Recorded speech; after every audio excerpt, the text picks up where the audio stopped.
ഉമ്മൻചാണ്ടി മറവിക്ക് വഴങ്ങാത്ത രാഷ്ട്രീയ ഓർമ്മ.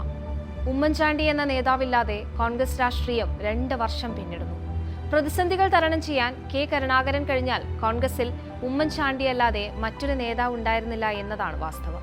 കലുഷിതമായ രാഷ്ട്രീയ സാഹചര്യങ്ങൾ ആശങ്കയില്ലാതെ മറികടക്കാൻ ഉമ്മൻചാണ്ടിക്കുണ്ടായിരുന്ന കഴിവായിരുന്നു കേരള രാഷ്ട്രീയത്തിലും കോൺഗ്രസ് രാഷ്ട്രീയത്തിലും ഉമ്മൻചാണ്ടിയെ പ്രബലനാക്കിയത്.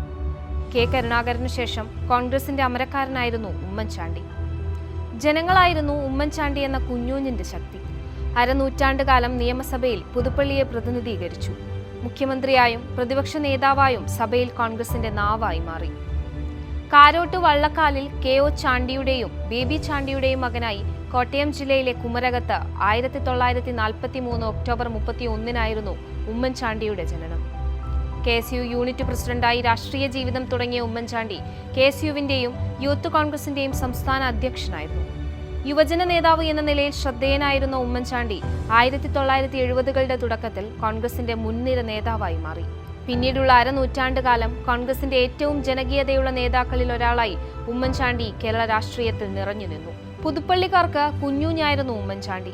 5 പതിറ്റാണ്ടുകാലം കുഞ്ഞൂഞ്ഞിനെ മാത്രം തെരഞ്ഞെടുത്ത നിയമസഭയിലേക്ക് അയച്ച് പുതുപ്പള്ളിക്കാർ അവരുടെ വാത്സല്യം കാണിച്ചു. തിരുവനന്തപുരത്ത് ജഗതിയിലുള്ള തന്റെ വീടിന്റെ പേര് പുതുപ്പള്ളി ഹൗസ് എന്നിട്ടുകൊണ്ട് ഉമ്മൻചാണ്ടി തന്റെ മണ്ണിനെ അകലത്തിരുന്നും സ്നേഹിച്ചു.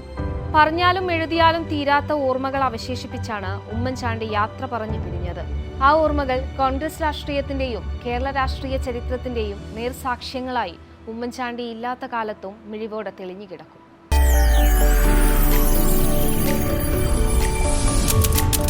NTV UAE to the world.